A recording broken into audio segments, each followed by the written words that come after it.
اعوذ باللہ السمیع العلیم من الشیطان اللعین الرجیم بسم اللہ الرحمن الرحیم الحمد للہ الذی لا یبلغ مدحتہ القائلون ولا یحصی نعماءہ العادون ولا یؤدی حقہ المجتہدون الذی لا یدرکہ بعد الہمم ولا ینالہ غوث الفتن الذي ليس لصفته حد محدود ولا نعت موجود ولا وقت معدود ولا أجل ممدود فطر الخلائق بقدرته ونشر الرياح برحمته ثم الصلاة والسلام والتحية والإكرام على أشرف النبيين وخاتم المرسلين سيدنا ونبينا ومولانا أبي القاسم محمد صلی اللہ محمد وعلى أهل بيته الطيبين الطاهرين المعصومين المظلومين الذين أذهب الله عنهم الرجس أهل البيت ويطهركم تطهيرا صلی اللہ محمد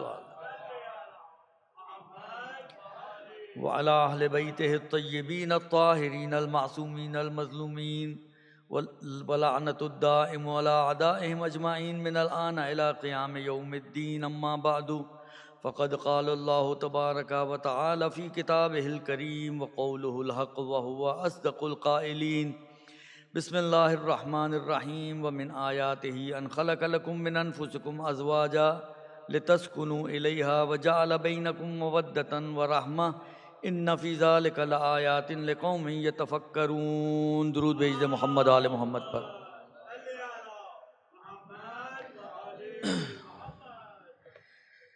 شب جمعہ ہے، شب مغفرت، شب رحمت، اور رمضان کا شب جمعہ یوں سمجھ لیں کہ پہلی رمضان سے آج تک جتنے لوگوں کو پروردگار عالم نے آتش جہنم سے آزادی بخشی ہے، آج شب جمعہ اتنی تمام افراد کو پروردگار عالم آتش جہنم سے آزادی عطا کرتا ہے۔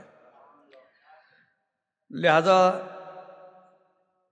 روایتیں، اگر مفاتی کی روایتیں اگر آپ غور کریں مفاتی کی روایتوں میں، کہ انتہائی اہم رات ہے، عبادت والی رات ہے، کوشش کریں کہ اگر پوری رات نہ صحیح کچھ حصہ رات کا عبادت میں گزرے۔ بہرحال یہ جو بیٹھے ہوئے ہیں آپ خود، ذکر اہل بیت یہ خود ایک عبادت ہے، ذکر علی عبادہ، علی کا ذکر عبادت ہے، اہل بیت کا ذکر عبادت ہے، تو ویسی عبادت میں آپ بیٹھے ہوئے ہیں، لیکن کچھ قرآن، کچھ دعا، کچھ نماز اگر ہو سکے تو ضرور آج کی رات میں انجام دیں۔ اللہم صلی اللہ۔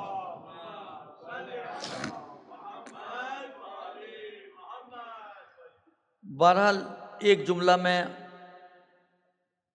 اس مناسبت سے کہ جو شروع میں فاتحہ پڑھائی گئی، جناب مرحوم مولانا ہاشم رضا جعفری صاحب ہمارے دوستوں میں سے تھے، ہمارے ساتھیوں میں سے تھے، ان کی وفات کی اور برسی کے رات ہے ظاہراً۔ لیکن روایتیں اہل علم کے بارے میں بڑی عجیب و غریب روایتیں ہیں۔ ایک دو عنوان بڑے خوبصورت ہیں جو ان روایتوں میں صاحبان علم کو دیے گئے ہیں، جو لوگوں کو دین سکھاتے ہیں، جو لوگوں کو علم دیتے ہیں۔ یعنی آپ روایتوں کو اٹھا کے دیکھیں، ایک عنوان جو روایتوں میں دیا ہے وہ ہے معلم الخیر، خیر سکھانے والا۔ یعنی جو بھی آپ کو دین سکھاتا ہے، جو بھی آپ کو احکام سکھاتا ہے، معارف اہل بیت آپ تک پہنچاتا ہے، وہ معلم خیر ہے۔ ایک اور عنوان جو روایتوں میں صاحبان علم کو دیا گیا ہے وہ کفیل ایتام آل محمد، آل محمد کے یتیموں کا کفیل۔ اور یتیم کی کفالت کے بارے میں اگر ہم اس مفہوم کو تھوڑا وسعت دیں، خود پیغمبر کی روایت ہے، پیغمبر اکرم صلی اللہ علیہ وآلہ وسلم کا ارشاد گرامی قدر ہے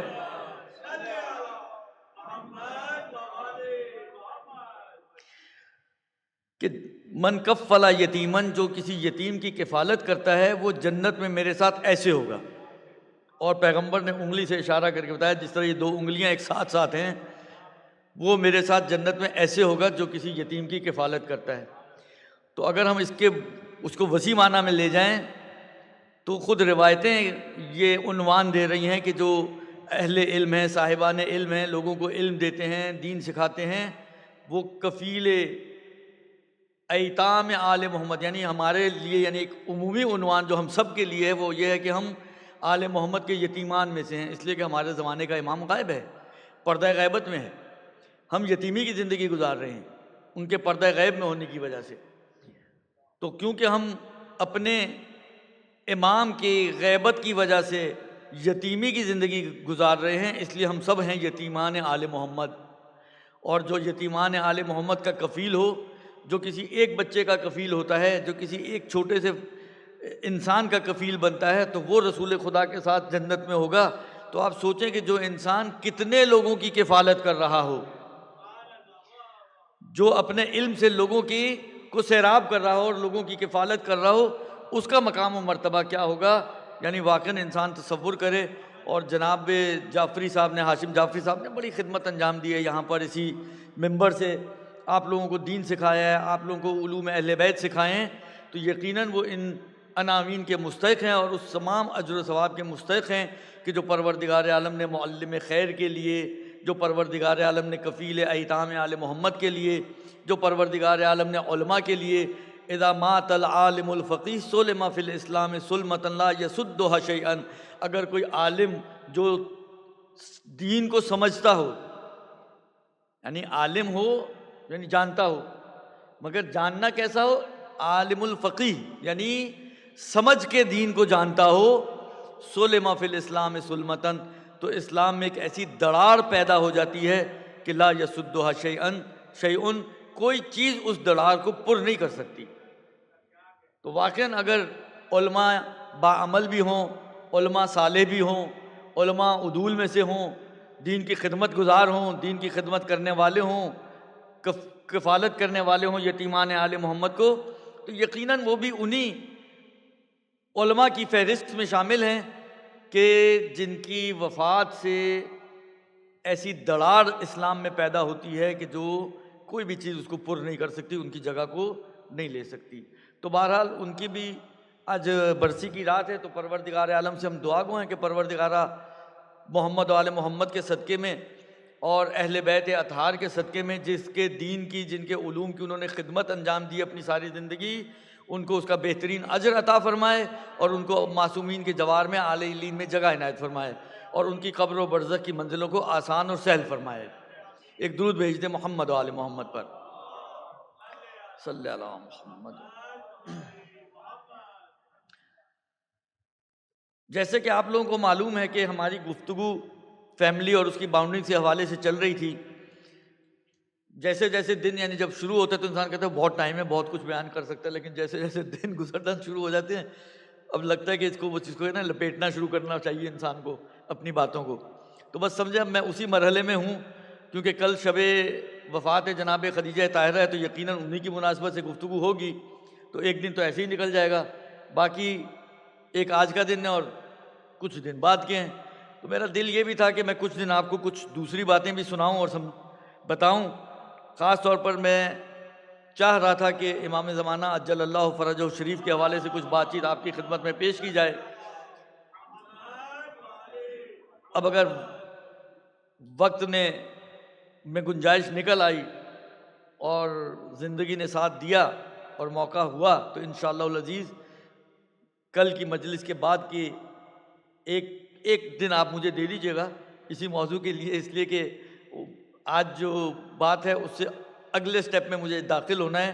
اگرچہ کوشش کروں گا کہ مختصراً آپ کی خدمت میں اس کو لمبا نہ کھینچا جائے اور ایک ہی گفتگو میں باتیں آپ کی خدمت میں عرض کر کے، تو ایک دو دن مجھے مل جائیں تو میں امام زمانہ کے حوالے سے آپ کی خدمت میں کچھ عرض کروں۔ بات ہماری یہ پہنچی تھی کہ شادی ہو گئی، سیٹ اپ بن گیا، پروردگار عالم نے اس سیٹ اپ کے لیے جو سمجھیں آبیاری تھی، جو بیج تھے وہ ڈال دیے۔ جعل بینکم مودۃ و رحمہ، تمہارے درمیان مودت اور رحمت کو قرار دے دیا۔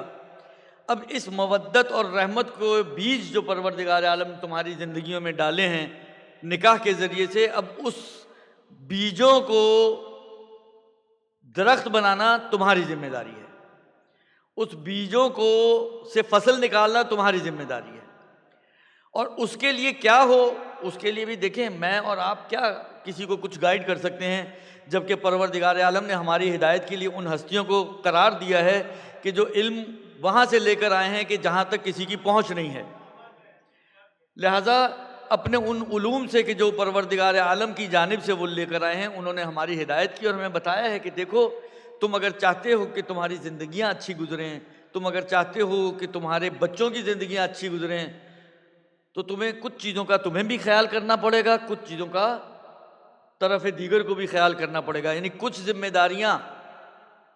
اچھا اب دیکھیں جب ذمہ داریوں کی بات آتی ہے تو شریعت اور دین صرف واجبات کے اوپر فوکس نہیں کرتا۔ دیکھیں واجبات تو وہ حصہ ہے کہ جس کے بغیر تو کوئی چارہ ہی نہیں ہے نا، یعنی نماز واجب ہے، اب پڑھنی آپ نے، اب اس کے اوپر پروردگار عالم آپ کو کیا مزید بولے؟ جب خدا نے واجب کر دی تو اب کوئی انسینٹیو خدا نے اس پر دیا ہو نہ دیا ہو، خدا نے جب واجب کر دی تو اب اس کا مطلب یہ ہے کہ کوئی گنجائش ہی نہیں ہے اس کے بارے میں بات کرنے کی۔ جب روزہ واجب کر دیا گنجائش ہی نہیں ہے اس کے بارے میں بات کرنے کی۔ بات کرنے کی گنجائش وہاں آتی ہے جہاں پر چیز آپ کی گردن پر الزامی اور واجبی اور ضروری نہ ہو۔ تو یہ جو حق و حقوق کی بات کرتے ہیں، یہ ضروری نہیں کہ سارے واجب حق و حقوق ہوں، ان میں سے بہت سارے حق و حقوق ایسے ہیں کہ جو مستحب حق و حقوق ہیں، لیکن اگر تم یہ چاہتے ہو، دیکھیں اگر میں واجب اور حرام پر زندگی گزارنا شروع کر دوں، یقین مانے زندگی تلخ ہو جائے گی، زندگی نہیں گزر سکتی۔ بیوی کہے یہ مجھ پر واجب نہیں ہے تو شوہر کہے گا ٹھیک ہے، اگر 4 چیزیں تم پر واجب نہیں تو 4 چیزیں مجھ پہ بھی واجب نہیں ہیں، تو گھر کم لگے گا، میدان جنگ زیادہ لگے گا، اس لیے کہ 4 تیر یہاں سے آئیں گے تو 4 تیر وہاں سے بھی آئیں گے، دونوں طرف سے حملے ہوں گے۔ وہ کہے گی یہ مجھ پہ واجب نہیں، کوئی گا وہ مجھ پہ واجب نہیں، کہے گا مجھے میکے جانا ہے، کہتا ہے میں اجازت نہیں تو میری بھی ذمہ داری تھوڑی کہ تمہیں اجازت دوں، نہیں جا سکتی ہو تم۔ اب یعنی اس کے ساتھ زندگیاں نہیں گزرتی ہیں، لیکن یہ ہیں اس لیے کہ بہرحال یہ کرنا تو ضروری ہے ہمیں۔ کچھ واجب ذمہ داریاں جو میری ہیں، کچھ واجب ذمہ داریاں جو بیوی کی ہیں، وہ تو لابد ہیں، اس کے بغیر تو چارہ ہی نہیں ہے۔ لیکن اگر تم یہ چاہتے ہو کہ تمہارا گھر جنت بنے، اگر تم یہ چاہتے ہو کہ تمہارے گھر میں آسانی، آسائش، راحتیں، جو ہدف قرآن نے دیا ہے گھر بنانے کا، لِتَسْكُنُوا إِلَيْهَا، سکون ہو، تو اس کے لیے تمہیں مزید ایفرٹس کرنے پڑیں گے۔ دیکھیں میں کمائی کرتا ہوں، ٹھیک ہے، بس میری فرض کریں ایک تنخواہ ہے، وہ تنخواہ میری اتنی ہے کہ میں اپنے واجب خرچے اپنے اور اپنے گھر والوں کے پورے کر سکتا ہوں، لیکن اس کے باوجود میں زیادہ ایفرٹ کرتا ہوں۔ کیوں زیادہ ایفرٹ کرتا ہوں؟ تاکہ میرے گھر والوں کو زیادہ آسائش ملے، میرے گھر والوں کو زیادہ سہولت ملے۔ بھئی اسی طرح یہاں پہ بھی ہے، ایک منیمم ہے، وہ تو واجبات و محرمات کے اندر ہے، لیکن اگر میں چاہتا ہوں کہ میرے گھر میں زیادہ آسائش ہو، میرے گھر میں سکون ہو، میرے گھر میں آرام ہو، گھر میں جو گھر کے افراد ہیں ان کے اندر ایک صمیمیت پائی جائے، ان کے اندر ایک اچھا رشتہ ایجاد ہو، تو اس کے لیے مجھے 4 قدم آگے بڑھ کے کوشش کرنی پڑے گی۔ یعنی مجھے نہیں صرف، مجھے بھی کرنی پڑے گی، میرے پارٹنر کو بھی کرنی پڑے گی، بیوی کے لیے میاں، میاں کے لیے بیوی، دونوں کو کچھ نہ کچھ اقدام کرنے پڑیں گے اور قدم آگے بڑھانے پڑیں گے تاکہ ہمارا گھر جو ہے وہ واقعی جنت کا نمونہ بن سکے۔ میرا گھر میری جنت کہنے کو تو آسان ہے، ایک جملہ کہہ دیا کیا ہوا، مگر بن گیا؟ جنت کمانے کے لیے ایفرٹس کرنے پڑتے ہیں، بغیر ایفرٹس کے جنت نہیں ملتی۔ میں نے پہلے بھی آپ کی خدمت میں عرض کیا کہ خود قرآن کا بھی یہ مزاج نہیں ہے۔ سورہ مبارکہ عنکبوت کی شروع کی آیتیں آپ اٹھا کے دیکھیں، کیا کہا ہے پروردگار عالم نے؟ یہی تو کہا ہے کہ تم یہ کہہ دو کہ آمنا وہم لا یفتنون، اور تمہاری آزمائش نہیں کی جائے گی، یہ تمہاری خام خیالی ہے، یہ تمہاری خام خیالی ہے کہ تمہاری ہم آزمائش نہیں کریں گے۔ لقد فتنا الذین من قبلکم، ہم نے تم سے پہلے والوں کی بھی آزمائش کی ہے، تم سے پہلے والوں کی بھی آزمائش کی ہے، تمہاری بھی آزمائش کریں گے تاکہ یہ پتہ چل جائے۔ کس کو پتہ چل جائے؟ خدا کو، وہ تو جانتا ہے، خدا تو جانتا ہے، پھر کس کو پتہ چل جائے؟ تاکہ تمہیں پتہ چل جائے کہ تم کہاں کھڑے ہوئے ہو، تم کتنے پانی میں ہو، تم جو دعوے کر رہے ہو تمہارے دعووں میں کتنی سچائی ہے یہ پتا تمہارے لیے ہے، مجھے تو سب معلوم ہے، انی عالم ما لا تعلمون، جو تم نہیں جانتے میں وہ بھی جانتا ہوں، تو مجھے تو سب کچھ معلوم ہے، لیکن تمہیں پتا چل جائے کہ تم جو دعویٰ کر رہے ہو تم اپنے دعوے میں کتنے سچے ہو، یہ تمہاری معلومات کے لیے تمہاری آزمائش کی جا رہی ہے، لہٰذا آزمائش تو سب کی ہونی ہے، تو مرحلہ آزمائش سے سب نے گزرنا ہے، انہی آزمائشوں کے ساتھ ہمیں زندگیاں گزارنی ہیں اور پرسکون زندگی گزارنی ہے، تو جنت کمانے کے لیے ایفرٹس کرنے پڑتے ہیں، وداؤٹ ایفرٹس جنت کبھی نہیں ملتی آپ کو۔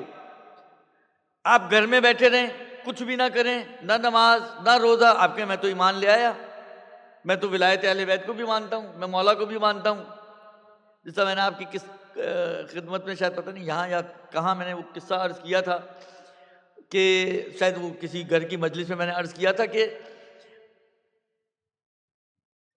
ایک وکیل تھا امام کاظم علیہ السلام کا مصر میں،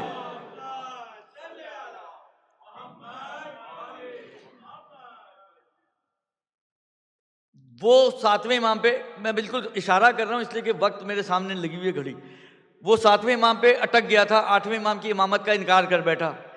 خلاصہ یہ کہ جب مرا قبر میں گیا، منکر نکیر آئے، اس نے کہا کہ جی آپ کا خدا کون ہے؟ کہا اللہ۔ آپ کا جو ہے وہ رسول کون ہے؟ کہا نبی اعظم۔ کہا جی آپ کی کتاب کیا ہے؟ کہا قرآن۔ کہا آپ کا قبلہ کیا ہے؟ آپ کا دین کیا ہے؟ اسلام۔ کہا آپ کا امام کیا ہے؟ کہا علی بن ابی طالب۔ آپ کا کیا خیال ہے علی کا نام لیتے ہی چھٹی ہو گئی اس کی؟ فرشتے ہم سے زیادہ ہوشیار ہیں، اگر ہم ہوشیار ہیں تو وہ ہم سے زیادہ ہوشیار ہیں۔ آپ نے سوچا علی کا نام لیں گے نکل جائیں گے؟ اصل میں مشکل پتہ ہے، میں آپ کو بتاؤں کیا ہے، بہت معذرت کے ساتھ میں 1-2 دنوں سے یہ باتیں کر رہا ہوں، لیکن مجبوری ہے کرنا میری۔ مشکل پتہ ہے آپ لوگوں کو کیا؟ مشکل سب سے بڑی یہ ہے کہ ہم لوگوں نے میں پہلے بھی یہ باتیں کئی دفعہ کہہ چکا ہوں، یہاں تو نہیں لیکن دوسری جگہوں پر، کہ ہماری سب سے بڑی پرابلم یہ ہے کہ ہم نے دین، عقائد، سارا کچھ جو ہے وہ نوحہ مرثیوں سے لینا شروع کر دیا ہے، اور نوحہ مرثیے کا عقیدہ اور دین یہ ہے کہ آپ قبر میں جاتے ہی سیدھا ہوا میں اڑتے ہوئے جنت میں پہنچ جائیں گے۔ وہ ساری روایتیں سب طی الارض ہو گئی ان روایتوں کی، کہ جو اہل بیت علیہ السلام نے اتنا بیان کیا، اتنا ڈرایا۔ میں نے آپ کی خدمت میں پرسوں عرض کیا تھا کہ فاطمہ بنت اسد جیسی خاتون، جس کو رسول خدا اپنی ماں کہہ رہے ہیں، جو علی کی ماں ہے، بھائی اس سے بڑھ کر اور کیا ہوگا؟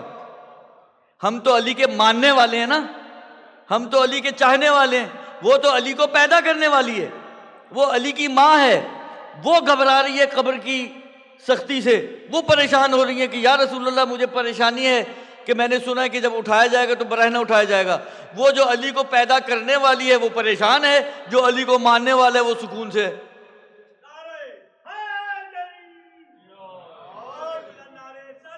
اللہم صلی اللہ علیہ۔ یعنی یہ واقعاً تعجب کی بات نہیں ہے، لمحہ فکریہ نہیں ہے ہمارے لیے، کہ وہ جس کے لیے پروردگار عالم نے اسپیشل دروازہ بنایا، جو آج تک نشانی موجود ہے، جس کو پروردگار عالم نے اپنا مہمان بنایا اور 3 دن اپنا مہمان بنائے رکھا۔ 3 دن بھوکی تو نہیں رہی ہوں گی، یعنی یہ تو معقول ہی نہیں ہے نا کہ آپ کا مہمان ہو تو آپ اس کو پانی بھی پوچھیں، آپ اس کو چائے بھی پوچھیں، آپ اس کو کھانا بھی کھلائیں، اور خدا کا مہمان 3 دن بیچارہ اندر بھوکا پیاسا پڑا رہے، یہ تو نہیں ہو سکتا۔ تو خدا نے کھانا بھی کھلایا ہوگا، یقیناً پانی بھی پلایا ہوگا، اور خدا تو جب مہمانی کرتا ہے تو ہماری طرح تو کنجوسی سے کام نہیں لیتا، وہ تو پھر پھل بھی بھیجا ہوگا خدا نے، جنت کے میوے بھی آئے ہوں گے، سب کچھ آیا ہوگا۔ اب آپ سوچیں کہ وہ خاتون، یعنی خواب اس خاتون کی عظمت کو پہچانے، یہ اتنی باعظمت خاتون ہے کہ پروردگار عالم نے حضرت مریم کو، جس کی عصمت کی قرآن نے خود گواہی دی ہے، ان کو نکال دیا، اور جن کی عصمت کا کہیں تذکرہ نہیں ہے کم سے کم قرآن میں، ان کو اندر بلا لیا۔ اسی سے آپ عظمت کا اندازہ لگا لیں۔ پھر جس مولود کو یہ حمل کیے ہوئے ہیں، یہ وہ مولود ہے جو کائنات میں رسول خدا کے بعد سب سے افضل ترین مولود ہے۔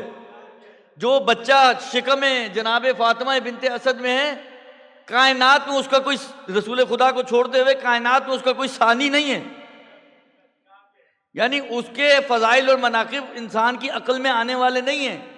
بھائی ان کے ابھی پورے فضائل و مناقب تو بیان ہی نہیں کیے رسول خدا نے۔ یہیں سے آپ اندازہ لگائیں کہ کس عظمت والی ہستی کی بات ہو رہی ہے، لیکن وہ بھی گھبرا رہی ہے، وہ بھی گھبرا رہی ہے۔ اس عظیم بچے کو پیدا کرنے کے بعد، اس بچے کی ماں ہونے کے بعد پریشان ہے، اور ہم سکون کی بانسری بناتے ہیں۔ بس جی اب علی کر لیا، نوحے پڑھ لیے، ماتم کر لیا۔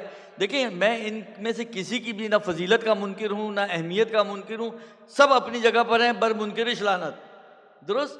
میں ان میں سے کسی کا منکر نہیں ہوں، لیکن میں صرف یہ کہتا ہوں کہ ہمارے پاس صرف ایک طرف روایتیں نہیں ہیں، دوسری طرف بھی روایتیں۔ میں صرف یہ 2-3 دن سے جو آپ کے سامنے درد دل کا اظہار کر رہا ہوں وہ یہ ہے کہ روایتیں صرف ایک طرف نہیں ہیں، روایتیں دو طرف ہیں، ان کو بھی سامنے رکھیں، پھر نتیجے نکالیں، اس کے بغیر نتیجہ نہ نکالیں۔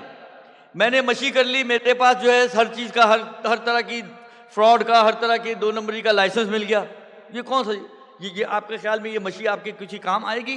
اگر آپ دوسروں کو فراڈ دھوکہ دے رہے ہیں، دوسروں کو پریشان کر رہے ہیں، دوسروں کو اذیت دے رہے ہیں، دوسروں کے حق میں ظلم کر رہے ہیں، یعنی مجھے تو نہیں لگتا، اب آپ کو لگتا ہو تو وہ آپ جانیں، اور آپ پھر رب جانے تھے حسین جانے، اور کیا کہہ سکتا ہوں میں اس کے علاوہ تو میں کچھ نہیں کہہ سکتا۔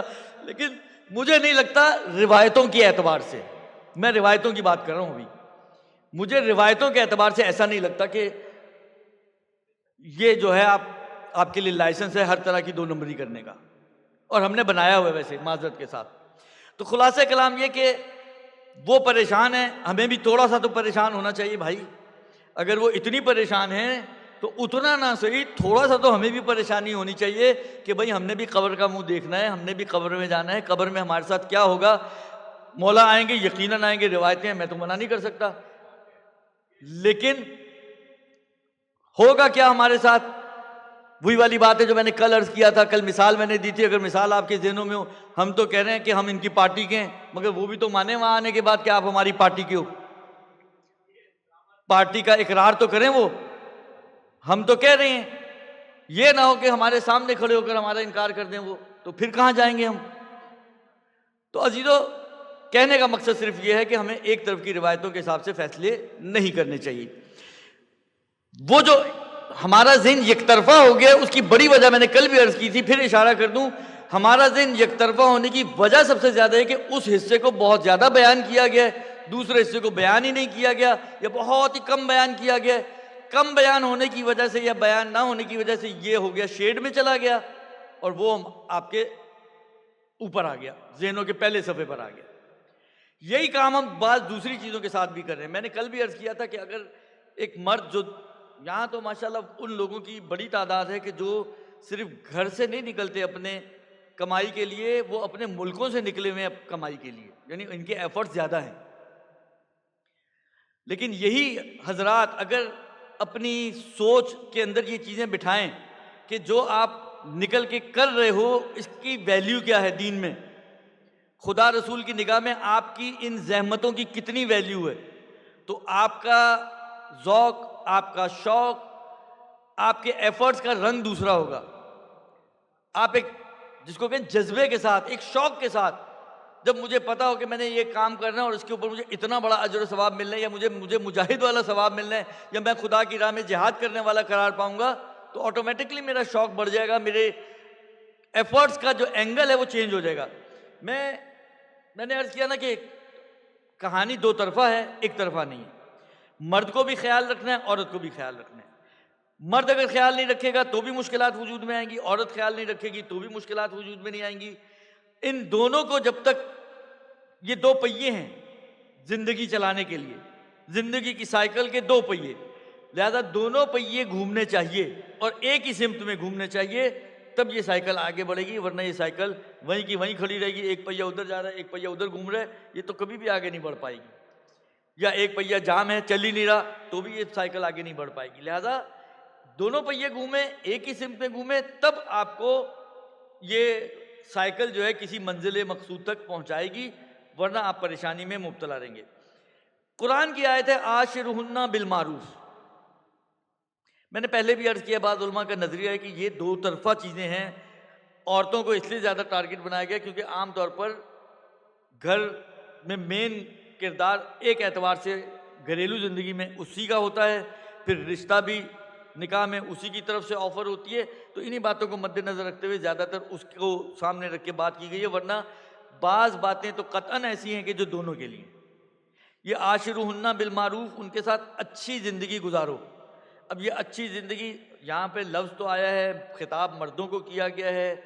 عاشرو، تم لوگ یعنی تم مرد حضرات معاشرت کرو، زندگی گزارو، ہن ان عورتوں کے ساتھ بالمعروف، اچھے انداز سے اچھی زندگی گزارو اس کے ساتھ. اس اچھی زندگی کے ٹپس وہ کیا ہو سکتے ہیں، وہ میں اب وقت کم ہے اس لیے میں چند باتیں صرف اشارے تو میں نے کل بھی کہا تھا، سوچ کے 10 آتا ہوں، بیان 4 کر پاتا ہوں مشکل سے. آج بھی یہی حال ہونا ہے. دیکھیں، سب سے بڑی چیز یہ ہے کہ جب انسان گھر سے نکلتا ہے، میں نے کل بھی عرض کیا تھا، روایت کا جملہ تھا، امام رضا علیہ السلام کی روایت ہے کہ جو اپنے گھر والوں کے لیے حلال روزی کمانے کے لیے نکلتا ہے وہ مجاہد فی سبیل اللہ کی طرح ہے. جہاد فی سبیل اللہ کا ثواب، اجر و ثواب اس کو دیا جائے گا. اسی طریقے سے پیغمبر اکرم صلی اللہ علیہ وآلہ وسلم کا ارشاد گرامی قدر ہے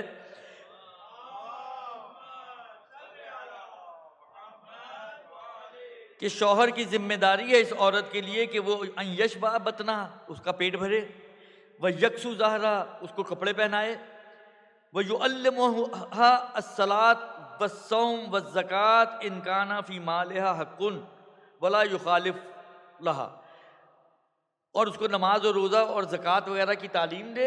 اگر اس کے مال میں حق ہے، زکوٰۃ ہے اگر اس کے مال میں، تو اس کو زکوٰۃ کی بھی تعلیم دے، اور پھر اس کے لیے رکاوٹ نہ بنے. اور وہ زکوٰۃ دینا چاہتی ہے، مرد ہی نہیں دینے دے رہا، یہ کام بھی نہ کرے، سکھائے بھی، اور اس کے لیے اس کا حق ادائیگی کے لیے رکاوٹ بھی نہ بنے.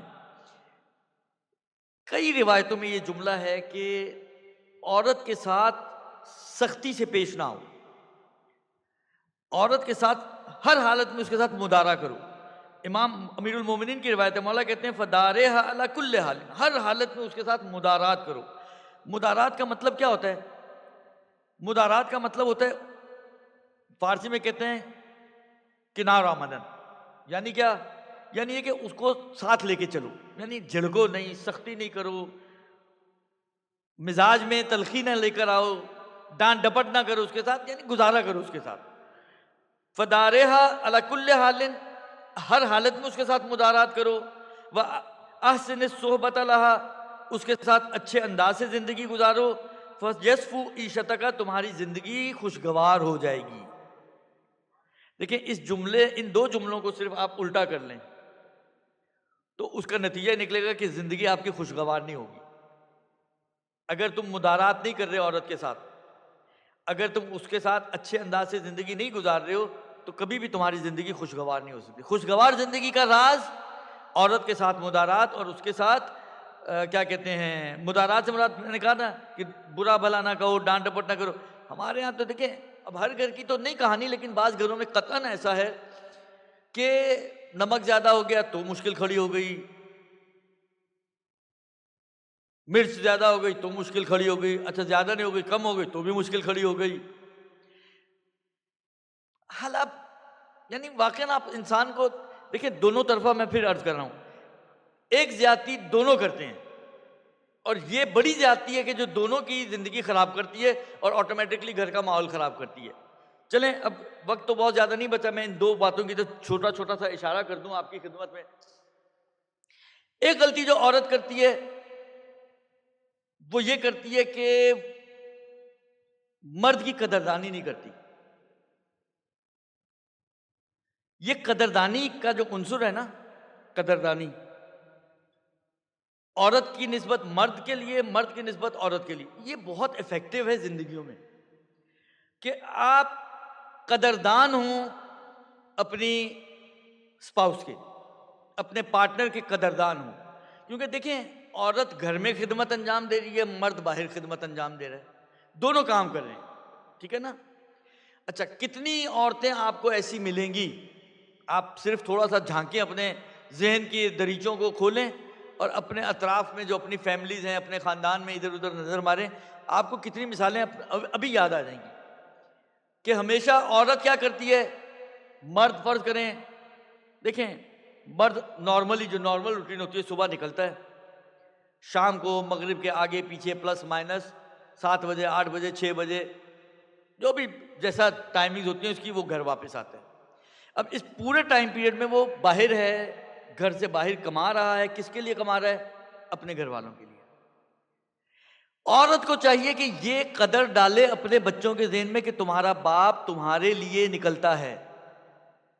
تمہارا باپ صبح سے شام تک کتنے لوگوں سے اس کا سروکار ہوتا ہے، کتنوں کی کڑوی کسیلی باتوں کو برداشت کرتے، سب کچھ کرتے تم لوگوں کی خاطر. لیکن وہ کیا کرتی ہے؟ تمہارے باپ کو تو تم لوگوں کی فکر ہی نہیں ہے. ڈاکٹر کے تمہیں میں لے کے جاؤں، کپڑے تمہیں میں دلاؤں، کھلونے تمہیں میں دلاؤں، یہ تمہیں میں کرواؤں، وہ تمہیں میں کرواؤں.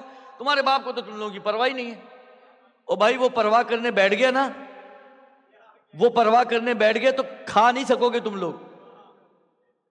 یہ ہمارے گھروں کا رونا ہے. یقین مانے میں خود کئی فیملیز کو جانتا ہوں، یہ مشکلات ہیں ہمارے گھروں کی. نتیجہ کیا نکلتا ہے؟ نتیجہ نکلتا ہے کہ بچوں کے دل میں باپ کی زحمتوں کی کوئی قدردانی نہیں ہوتی. بچوں کے لیے باپ صرف ایک ATM مشین بن جاتا ہے، کیونکہ ماں نے دکھایا ہی یہی رخ ہے. ماں نے صرف یہ، وہ بس صرف 4 پیسے لا کے ہم پر احسان کرتا ہے، یہ رخ دکھایا ہے.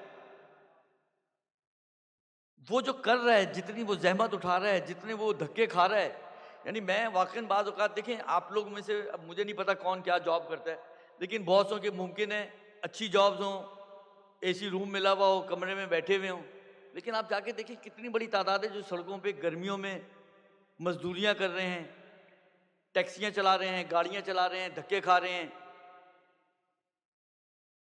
ایسے بھی تو لوگ ہیں نا، اور یہ کم نہیں ہوں گے. ہم لوگ کتنی قدردانی کرتے ہیں ان لوگوں کی. رسول خدا ایسے لوگوں کے ہاتھ چوما کرتے تھے. رسول خدا مزدوروں کے ہاتھ چوما کرتے تھے. ہم کیا کرتے ہیں ان لوگوں کے ساتھ؟ ہمارا رویہ کیا ہوتا ہے؟ ہمارا تو چلے ابھی چھوڑ دیں، وہ تو ہمارا رویہ تو بھی ٹاپک ہی نہیں ہے. گھر والوں کا رویہ کیا ہے ان کے ساتھ؟ کتنی قدردانی کرتے ہیں ان کی، کتنی زحمتوں کے قدردان ہے کہ یار یہ بندہ خدا ہماری خاطر دھوپ میں، اور وہ بھی ان علاقوں کی دھوپ سختی، جو ایئرپورٹ پہ کام کر رہے ہوتے ہیں ہر وقت. آپ کے کیا خیال ہے کہ سارے کے سارے AC میں بیٹھے ہوئے ہوتے ہیں؟ جو لوڈرز ہوتے ہیں، جو سامان جہازوں میں چڑھا رہے ہوتے ہیں، یا اس قسم کا جو عملہ ہوتا ہے، وہ کیا کر رہا ہوتا ہے؟ یہ وہاں پر مشکل ہے عورت کی نسبت. اس کو سالو کریں، اس گرہ کو سالو کریں. یہ گرہ سالو ہوگی، یقین مانے بہت سی مشکلات حل ہوں گی. اگینسٹ میں مرد بھی یہی کام کرتا ہے. جب گھر آتا ہے کوئی بھی بات ہوتی ہے، ایک ہی جملہ ہوتا ہے، تم سارا دن کرتی کیا ہو؟ وہ بھی یہی کہتا ہے. میں نے کہا نا، یہ وہ غلطی ہے جو دونوں طرف کر رہی ہیں. نہ مرد عورت کا قدردان ہے، نہ عورت مرد کی قدردان ہے. 2 دن 3 دن کے لیے گھر کی خاتون چھٹی پہ چل جائے، یقین مانے آپ گھر کا حشر جا کے دیکھ لیں. آپ کو گھر میں گھستے ہی اندازہ ہو جائے گا کہ اس گھر کی خاتون جو ہے وہ گھر میں نہ کوئی صفائی، نہ کوئی ستھرائی، نہ کوئی چیزوں کی ترتیب، کچھ بھی نہیں ہے. اگر مرد گھر سے نکلتا ہے اور گھر سے نکلنا اس کا جہاد فی سبیل اللہ کا حکم رکھتا ہے. میں ایک روایت آپ کی خدمت میں عرض کروں، ایک درود بھیج دیں محمد والے محمد پر.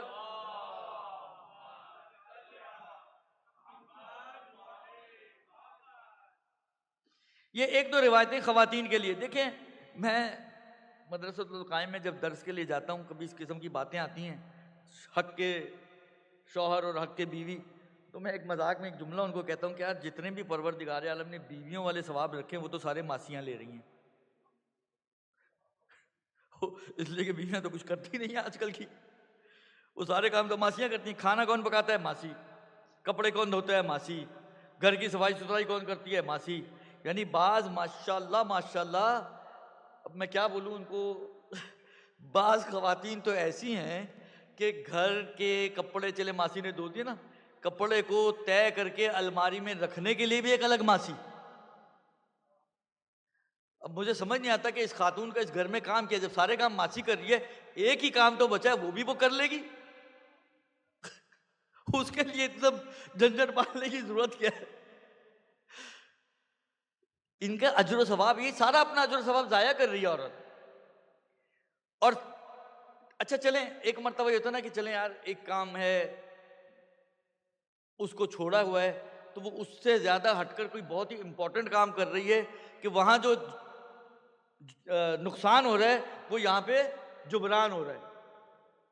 اگر یہ بھی ہو نا پھر بھی چلیں برداشت ہو جائے، لیکن مسئلہ یہ کہ یہ یہاں سے سارا اپنا ٹائم جو بچاتی ہے خرچ کہاں کرتی ہے؟ فیس بک واٹس ایپ پر، جس میں نہ دین ملنا نہ دنیا ملنا. یہ خسرت دنیا والآخرہ ہے، یقین مانیں یہ خسرت دنیا والآخرہ ہے. میں ایک دو روایتیں آپ کی خدمت میں اپنی بہنوں کے لیے پڑھ رہا ہوں کہ شاید کہ اتر جائے تیرے دل میں میری بات. یہ میری بات نہیں، ویسے رسول خدا اور اہل بیت کی بات ہے. امام صادق علیہ السلام کیا فرماتے ہیں؟ کہتے ہیں ما من امراتن تسقی زوجہا شربتن. دیکھیں شربتن کا میں اگر مانا بہت ہی اپنی جو جتنی میری معلومات ہے عربی گرامر کی اس کے حساب سے کروں نا، شربتن یعنی ایک گھونٹ. بعض نے کیا کہ پانی پلائے، نہیں، شربہ ایک گھونٹ. ما من امراتن تسقی زوجہا شربتن، کوئی عورت ایسی نہیں ہے جو اپنے شوہر کو ایک گھونٹ یا چلے پانی پلائے، من مائن پانی، الا کان خیرا لہا من عبادت سنت صیام نہارها وقیام لیلہ، ایک سال کی عبادت سے زیادہ ثواب ہے، ایک سال کی عبادت سے زیادہ. اور یہ سال کیسا؟ جس کے دن روزے سے گزریں اور راتیں نمازوں میں گزریں. یعنی یہ عورت پورا سال دن میں روزہ رکھے، پورا سال رات میں نمازیں پڑھتی رہے، اس حالت میں پورا سال گزارے، یہ ایک طرف ہے. اور ایک گھونٹ یا ایک گلاس پانی پلانا اپنے شوہر کو، یہ ایک طرف ہے. اور جملہ یہ ایک طرف بھی نہیں، خیر بھاری ہے، وزنی ہے. ادھر کا پلڑا وزنی ہے ادھر کے پلڑے سے. اچھا صرف اتنا ہی نہیں ہے، یبن اللہ لہا بکل شربت تسقی زوجہا مدینۃ فی الجنہ، ہر پانی پلانے کے بدلے پروردگار عالم اس کے لیے جنت میں ایک شہر آباد کرے گا، مدینہ. اب وہ پانی پلا پلا کے مار دے گی آپ لوگوں کو. اب آپ کا اپنے آپ کو بچانا آپ کا کام ہے. درست. وغفر لها 60 خطیئۃ، اور اس کی 60 خطائیں پروردگار عالم، حالانکہ میں تھوڑا بسی والا مانا کروں، پانی کا ایک گلاس پلانے پر معاف کر دیتا ہے. البتہ ان بہنوں کے لیے یہ بھی بتا دوں کہ پانی اس وقت پلائیں جب شوہر مانگے، زبردستی نہ پلائیے گا ورنہ شوہر سے یہ ہاتھ کھولنا پڑے گا. یہ ایک روایت. اس کے بعد دیکھیں جب ہم گھروں میں جاتے ہیں، واقعی جہاں پہ خواتین کو کام کرنے کا شوق ہے، گھریلو کام کرنے کا، آپ کو گھر میں گھستے ہی اندازہ ہوتا ہے کہ بلاخر یہ بعض اوقات خاتون ہے جو گھر کو سمیٹا ہوا ہے، چیزیں ٹھکانے پر پڑی ہوئی ہیں. لیکن جن گھروں میں چھوٹے بچے ہوتے ہیں چیزیں ہوتی نہیں ٹھکانے پر لیکن رکھنی پڑتی ہیں. امام صادق کیا فرماتے ہیں؟ امام فرماتے ہیں ایما امراتن دفعت من بیت زوجها شیئا من موضع الی موضع، ہر وہ ترید بہ اصلاحا، ہر وہ خاتون کہ جو اپنے شوہر کے گھر میں کسی بھی چیز کو اٹھا کر ایک جگہ سے اٹھا کر دوسری جگہ رکھتی ہے اور اس سے اس کا قصد یہ ہوتا ہے کہ وہ چیزوں کو ٹھکانے پر لگا دے، ٹھکانے پہ رکھنے کے قصد سے ایک چیز کو جو بکھری ہوئی ہے اٹھاتی ہے اور دوسری جگہ پہ رکھتی ہے، نظر اللہ علیہا، وہ خدا کی مورد نظر خاتون ہے، وہ خدا کی مورد نظر خاتون ہے. اور ومن نظر اللہ علیہ لم یعذبہ، اور جس کی طرف خدا نگاہ کر لے اس کو پھر خدا عذاب نہیں کرتا. یعنی آپ کی اتنی سی زحمتیں ہیں جو آپ کو عذاب الہی سے بچانے والی ہیں. اب وہ معصیاں تو بچ جائیں گی عذاب سے، خاتون خانہ کا کیا ہوگا؟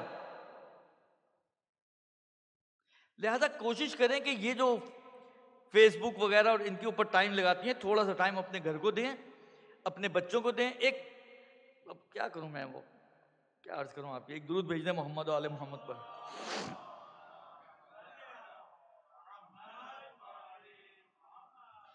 بہرحال ابھی تو آج کی حد تک اتنا ہی رکھتا ہوں میں، لیکن یہ ہے کہ دونوں طرف کوتاہی ہو رہی ہے. عورتوں کو چاہیے کہ مرد کی خود بھی قدردان بنیں، اپنے بچوں کو بھی قدر سکھائیں کہ تمہارا باپ تمہاری خاطر نکلتا ہے، دھوپ میں جاتا ہے، سختیاں برداشت کرتا ہے صرف تم لوگوں کی خاطر، تاکہ بچے باپ کو آئیڈیلائز کر سکیں، نفرت نہ کریں باپ سے. باپ کی نسبت ان کے دل میں کوئی بھی جذبہ نہ ہو، ایسا نہیں ہونا چاہیے. جذبہ ایجاد کرنا پڑتا ہے، جذبہ خود بخود ایجاد نہیں ہوتا. اور یہ دیکھیں، میں نے شاید پہلے بھی مجھے لگتا ہے یہیں بولا ہے، کہاں بولا ہے، تو یہ بڑی مشکل ہو جاتی ہے کہ بعض تاریخی کردار ایسے ہیں کہ ہمارے سامنے اگر ان کا نام آ جائے تو ہمارے منہ بنتے ہیں. بنتے ہیں نا. اب میں نام تو نہ لوں تو اچھا ہے، سمجھدار لوگ ہیں آپ لوگ ماشاءاللہ. بعض کا نام ایسا ہے، بعض خواتین کا نام ایسا ہے کہ آپ نام لیں آٹومیٹکلی، یعنی بائی ڈیفالٹ آپ کا چہرہ جو ہے وہ بگڑ جاتا ہے کہ یہ کس کا نام آ گیا. یہ آپ کا جو ریئیکشن ہے یہ کہاں سے آیا آپ کے اندر؟ کیا بائی ڈیفالٹ تھا؟ یعنی آپ کے خیال میں جب بچہ پیدا ہوتا ہے اور گریہ کر رہا ہوتا ہے تو وہ اسی بات پہ گریہ کر رہا ہوتا ہے کہ فلانی کا نام ایسا کیوں اور فلانی کا نام ویسا کیوں ہے؟ بائی ڈیفالٹ تو نہیں ہوتا نا. یہ ماں ہوتی ہے جس نے اتنی نفرت ڈالی ہے اس کے دل میں کہ جب نام لیتے ہیں تو چہرہ بگڑ جاتا ہے، اور جب علی کا نام لیتے ہیں تو چہرہ خود کھل جاتا ہے. یہی کام ماؤں کو باپ کی نسبت بھی کرنا ہے اور باپوں کو ماں کی نسبت کرنا ہے.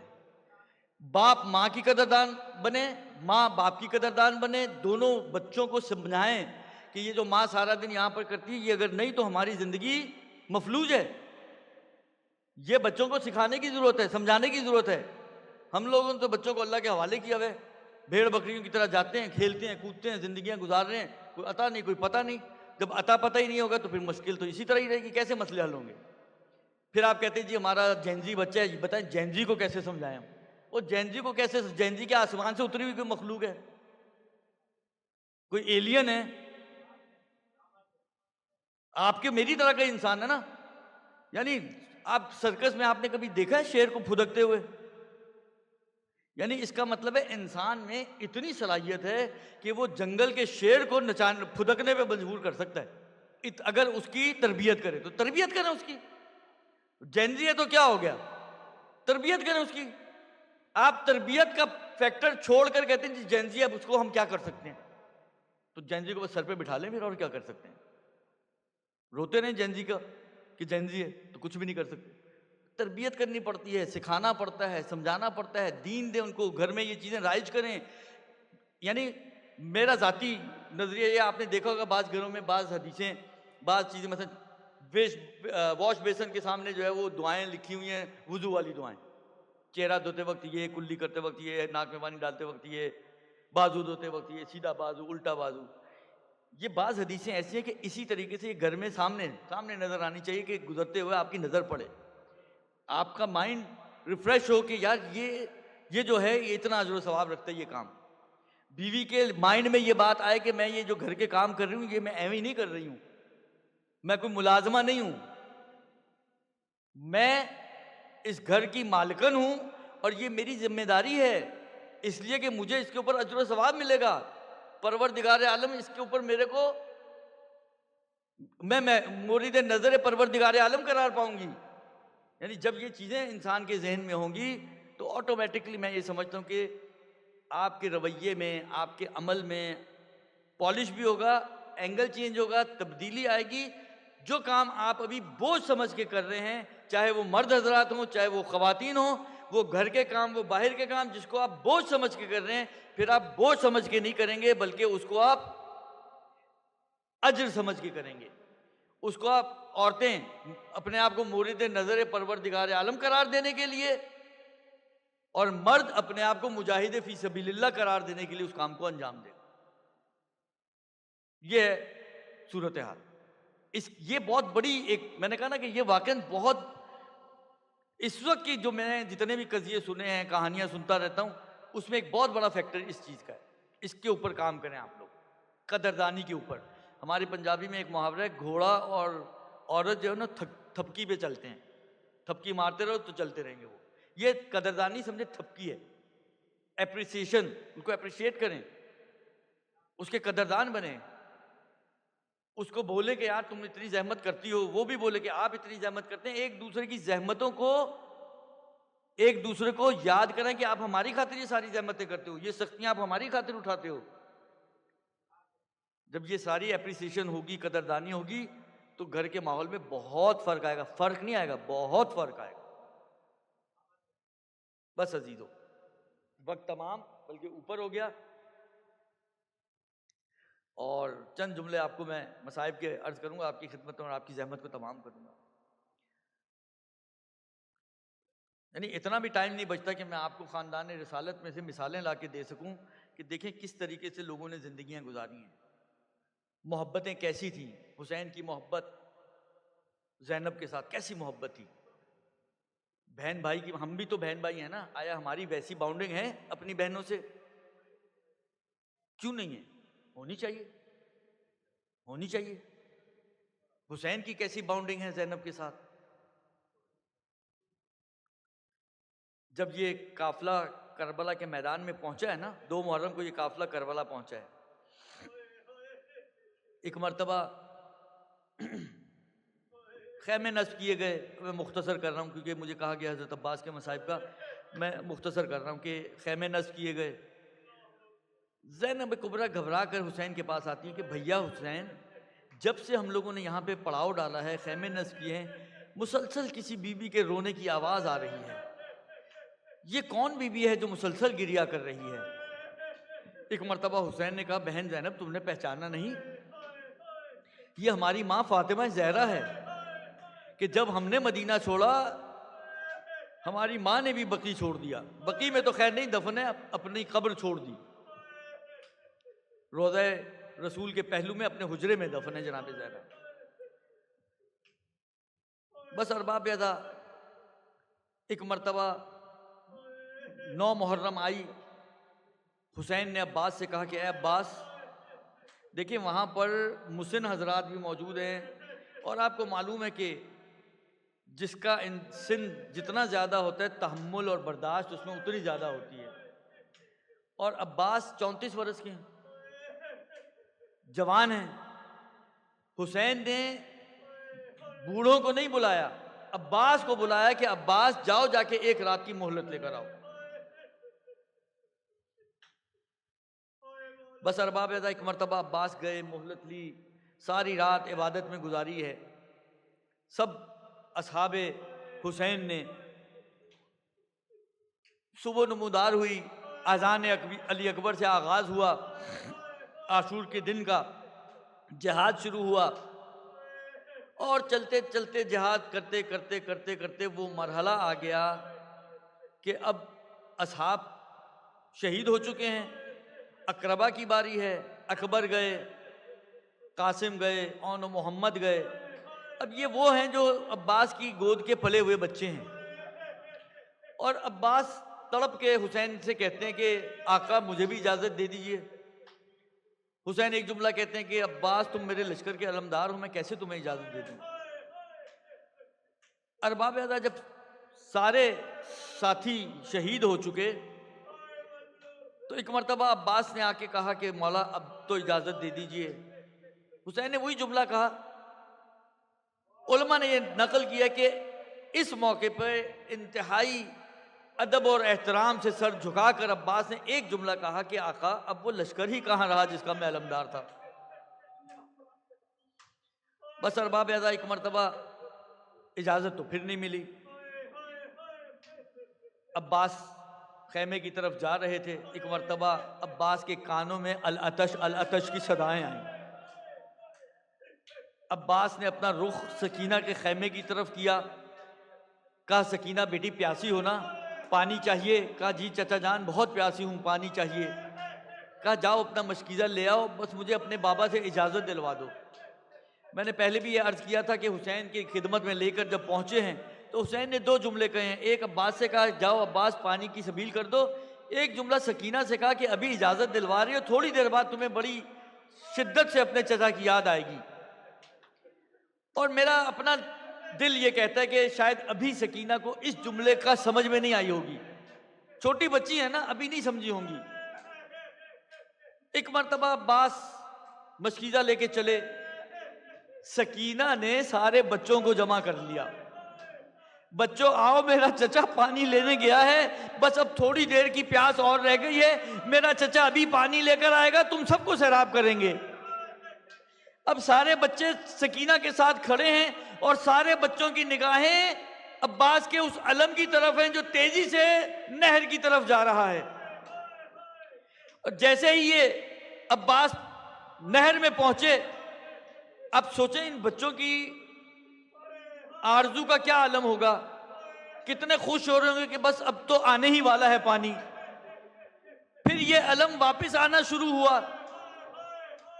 اب بچوں کی آپ سوچئے کہ خوشی کا عالم کیا ہوگا کہ یہ پانی بس اب آ رہا ہے، ہمارے قریب آ رہا ہے. لیکن اچانک انہوں نے کیا دیکھا کہ ایک مرتبہ یہ عباس کا پرچم جو ہے ایک مرتبہ جھکا اور دوبارہ سیدھا ہوا. کسی نے عباس کے دائیں بازو پہ وار کیا، عباس کا داہنا بازو قلم ہو کے زمین کربلا پہ گر گیا. عباس نے علم کو دوسری طرف سنبھالا، پھر ایک مرتبہ آگے بڑھنا شروع ہوئے. پھر بچے ڈھارس میں آ گئے کہ واپس آ رہا ہے. پھر اچانک انہوں نے دیکھا کہ پرچم گر گیا، اب پرچم نظر نہیں آ رہا. اب آپ سوچیں بچوں کی آس کا کیا عالم ہوگا، بچوں کے دلوں کی کیا کیفیت ہوگی کہ جو پرچم آ رہا تھا وہ پرچم اب نظر نہیں آ رہا. اسی پرچم سے تو وہ اندازہ لگا رہے تھے کہ پانی آ رہا ہے. لیکن عباس کا بایاں بازو بھی قلم ہو گیا. لیکن عباس نے ابھی آس چھوڑی نہیں، مشکیزے کو اپنے دانتوں میں سنبھالا. ارباب عذاب مشکیزہ عباس کے دانتوں میں، عباس ابھی بھی بڑھ رہے ہیں. ایک مرتبہ ایک تیر چلا، جس تیر نے عباس کے جو سامنے مشکیزہ تھا، مشکیزے کو چھیدتا ہوا عباس کے سینے میں پیوست ہو گیا. ایک اور تیر چلا جو عباس کی آنکھ میں پیوست ہو گیا. کسی نے عباس کے سر پہ گرز مارا. ارباب عذاب جب یہ کیفیت ہوئی، پانی بہ گیا. عباس نے اپنے گھوڑے کا رخ واپس موڑ لیا.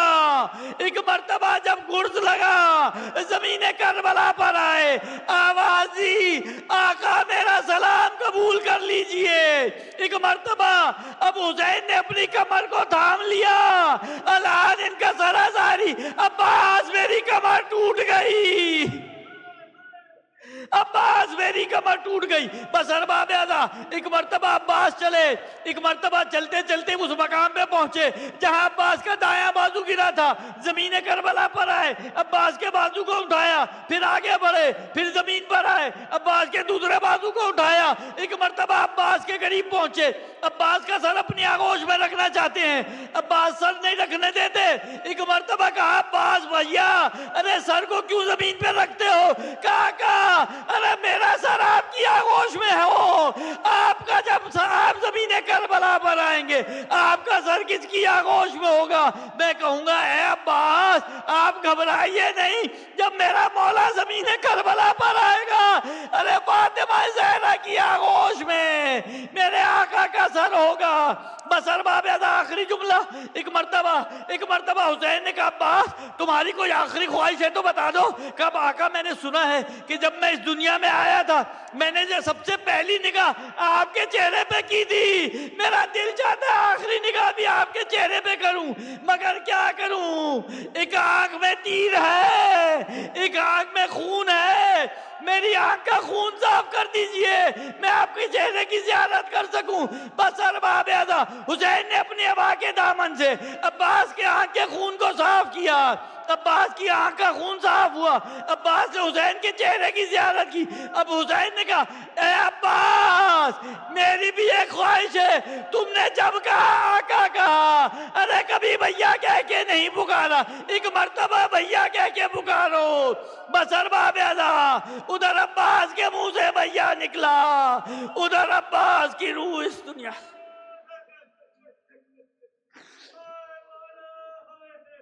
وَسَيَعْلَمُ الَّذِينَ ظَلَمُوا أَيَّ مُنقَلِبٍ يَنقَلِبُونَ. اِنَّا لِلَّهِ وَإِنَّا إِلَيْهِ رَاجِعُونَ. پروردگارہ تجھے محمد و آل محمد کا واسطہ اس کلی سے توسل کو اپنی بارگاہ میں قبول و مقبول فرما۔ بحق محمد و آل محمد تمام مومن و مومنات کی دینی اور دنیاوی جائز حاجات کو پورا فرما۔ بحق محمد و آل محمد جہاں کہیں بھی مومن و مومنات موجود ہیں ان کی جان مال عزت آبرو کی حفاظت فرما۔ بحق محمد و آل محمد تمام مومن و مومنات زندہ مردہ کے گناہان کبیرہ و صغیرہ کو معاف فرما۔ پروردگارہ شب رحمت، شب برکت، شب مغفرت، شب جمعہ، شب رمضان، اتنی ساری مناسبتیں ہیں، بحق محمد و آل محمد تمام مرحومین کی قبر و برزخ کی منزلوں کو آسان فرما، ان کی قبور کو نور آل محمد سے منور فرما، ان کو جوار معصومین میں اعلی علیین میں جگہ عنایت فرما۔ بحق محمد و آل محمد تمام مومن و مومنات جہاں کہیں بھی موجود ہوں، پریشان حال ہوں، خاص طور پہ حاضرین محفل، سب کی پریشانیوں کو برطرف فرما۔ بحق محمد و آل محمد جہاں کہیں بھی مومن و مومنات موجود ہوں اور حاجتیں رکھتے ہوں، خاص طور پہ حاضرین محفل، سب کی دینی و دنیاوی جائز حاجات کو پورا فرما۔ جو بیمار ہیں ان کو عابد بیمار کے صدقے میں صحت کاملہ اور عاجلہ عنایت فرما۔ جو مقروض ہیں ان کے قرضوں کو ادا فرما۔ جو بے روزگار ہیں ان کو روزگار عطا فرما۔ جو برسر روزگار ہیں ان کی روزیوں میں برکت عنایت فرما۔ بحق محمد و آل محمد جو بے اولاد ہیں ان کو اولاد صالح و سبی عنایت فرما۔ جو صاحبان اولاد ہیں ان کی اولاد کو نیک و صالح قرار دے۔ ہمیں اپنے والدین کے لیے اور ہماری اولادوں کو ہمارے لیے باقیات و صالحات میں سے قرار دے۔ ہم سب کو امام کے اعوان و انصار میں سے قرار دے۔ امام کے ظہور میں تعجیل فرما۔ ربنا تقبل منا انک انت السمیع الدعاء برحمتک یا ارحم الراحمین۔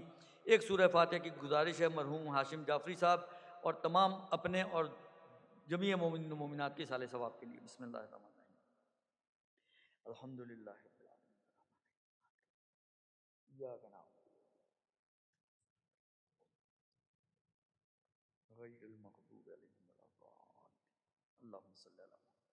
اللهم اغفر للمؤمنين والمؤمنات والمسلمين والمسلمات الأحياء منهم والأموات اللهم بيننا وبينهم بالخيرات إنك مجيب الدعوات إنك على كل شيء قدير برحمتك يا أرحم الراحمين۔